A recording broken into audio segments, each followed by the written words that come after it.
నమస్తే. Welcome to ఆకాశం Andhra news. రాష్ట్రంలో వర్షాలు చాలా అంటే చాలా భయంకరంగా పడుతున్నాయి. ఇటు చూడండి, ముఖ్యంగా ఆంధ్ర రాష్ట్రానికి గుండెకాయ లాంటిది విజయవాడ. విజయవాడ ప్రాంతం మొత్తం లోతట్టు ప్రాంతాల్లో మునిగిపోయి జనజీవనం అంతా అదేంటి మొత్తం స్తంభించి ముంపు గ్రామాల్లో కూడా నీరొచ్చేసి చాలా అంటే చాలా ఇబ్బందులు పడుతున్నారు విజయవాడ వాసులు. ఈ క్రమంలో ఏపీ సీఎం చంద్రబాబు నాయుడు చూడండి, జేసీబీ సాయంతో ఆ మునిగిపోయిన ప్రాంతం, ముఖ్యంగా సింగ్ నగర్ ఏదైతే ఉందో విజయవాడలో సింగ్ నగర్, ఆ ప్రాంతంలో జేసీబీ సాయంతో ప్రతి చోటకి వెళ్ళి నేరుగా తెలుపడం అయితే జరుగుతున్నాం. ఇక్కడ విజువల్స్ మనం చూస్తున్నాం చూడండి. ఇదిగోండి, జేసీబీతో వెళ్తున్నారు.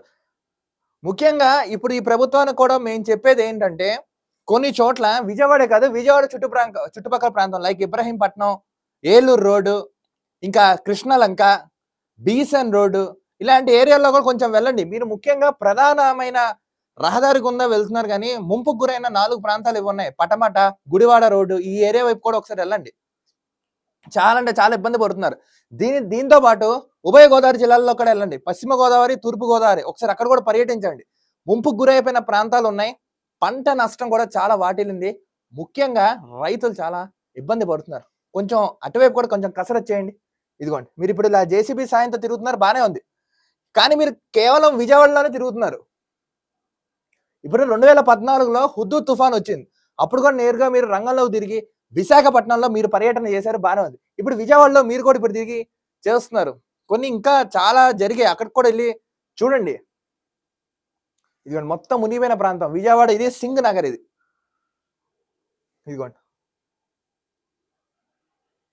చూసారా, మొత్తం రహదారుల గుండా రోడ్ల మీద మొత్తం నీరు వచ్చేసి పాపం జనజీవనం అస్తవ్యస్తం అయిపోయి చాలా అంటే చాలా ఇబ్బందులు ఎదుర్కొంటున్నారు. మనం ఎవరైతే ఒకటి చెప్తున్నానో, ఎవరైతే ఈ వీడియో చూస్తున్నారో, ఉభయ తెలుగు రాష్ట్రంలో తెలుగు వాళ్ళు, భారతదేశంతో పాటు ప్రపంచ నలుమూలన ఉన్న తెలుగు వాళ్ళందరికీ కూడా ఒక రిక్వెస్ట్ ఏంటంటే, మీరు దేవుణ్ణి ప్రార్థించేటప్పుడు మీరు నమాజ్ చేస్తారో, ప్రేయర్ చేస్తారో, ప్రార్థన చేస్తారో, ఏం చేసినా సరే రాష్ట్రం బాగుండాలి, మంచి సుభిక్షంగా సస్యశ్యామలంగా మళ్ళీ తిరిగి అవ్వాలని మనస్ఫూర్తిగా దేవుణ్ణి కోరుకోండి. ఇక్కడ కుల మతాలకు భేదాలు లేకుండా చూపించకుండా, కొంచెం రాష్ట్రం అధోగతిలా ఉంది కాబట్టి కొంచెం మీరు చేసిన దాంట్లో కొంచెం చేయమని ఒక రిక్వెస్ట్గా అయితే చెప్తున్నాను. కొంచెం ఆ పని మాత్రం చేయండి. ఇప్పుడు ఈయన ఇక్కడైతే తిరిగారు.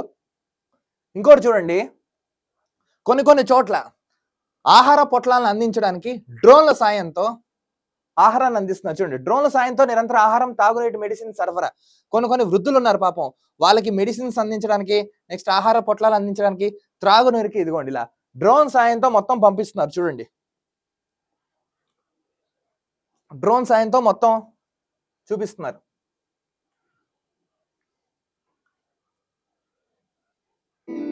ఇదిగోండి ఇలా. సో జనాలు ఎక్కడెక్కడ ఉన్నారో వాళ్ళు నేరుగా ఇచ్చిపుచ్చుకోవడం అయితే జరుగుతున్నాం. ఇలా చాలా ఇబ్బంది పడుతున్నారు.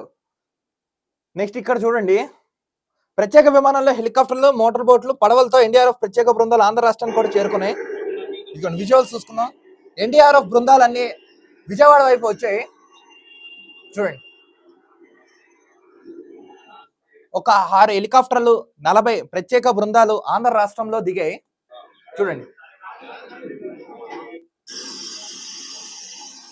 విజువల్స్ మళ్ళీ మనం చూసుకుంటున్నాం.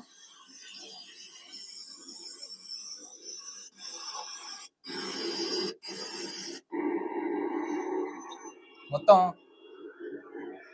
ఈ యొక్క తుఫాన్లో మనకి ఈ రాష్ట్ర ప్రభుత్వం ఏంటంటే, ప్రాణ నష్టం కలగకుండా ముందు జాగ్రత్తగా అన్ని ఏర్పాట్లు చేసింది. ఎటువంటి ప్రాణ నష్టం ఇప్పటివరకు అయితే ఎక్కడ జరగలేదు ఆంధ్ర రాష్ట్రంలో.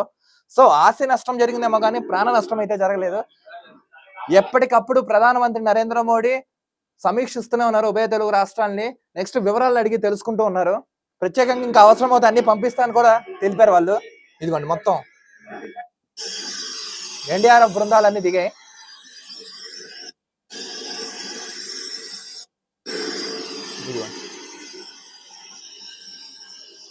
సో మొత్తానికి ఏంటంటే, రాష్ట్రానికి కేంద్ర బలగాలతో పాటు కొన్ని ముఖ్య బృందాలు కూడా ఆంధ్ర రాష్ట్రంలో దిగాయి. ఎన్డీఆర్ఎఫ్ బృందాలు, నెక్స్ట్ ప్రత్యేకంగా కొంతమంది సిబ్బంది కూడా ఆంధ్ర రాష్ట్రంలో దిగారు. ఈ వీడియో ఎవరైతే చూస్తున్నారో తస్మాత్ జాగ్రత్తగా ఉండండి. రాబోయే 48 నుంచి 72 గంటల్లో మళ్ళీ ఆంధ్ర రాష్ట్రంలో వర్షాలు పడే ఛాన్స్ ఉంది. తుఫాన్ పట్టబోతున్న, బంగాళాఖాతంలో అల్పపీడనం పట్టింది. సో మోస్తారు నుంచి అతి మోస్తారు వర్షాలు కురిసే ఛాన్స్ ఉందని వాతావరణ శాఖ ఇప్పటికే తెలిపింది. సో తస్మాత్ జాగ్రత్తగా ఉండండి. ఒక్కసారి రాష్ట్ర ప్రభుత్వం కూడా కేంద్ర ప్రభుత్వం ఎట్టి పరిస్థితుల్లో ఆంధ్ర రాష్ట్రానికి సపోర్ట్ గా నిలబడండి. కొంచెం ఎటువంటి ఇబ్బందులు లేకుండా పూర్తి సహాయ సహకారాలు ఆంధ్ర రాష్ట్రానికి అందించవలసిందిగా ఈ సందర్భంగా డిమాండ్ చేస్తున్నా. సో ఆంధ్ర రాష్ట్ర ప్రజలారా తస్మాత్ జాగ్రత్తగా ఉండండి. మరి అల్పపీడనం పట్టింది. సో వర్షాలు కురిసే ఛాన్స్ అయితే ఉంది ఆంధ్ర రాష్ట్రం.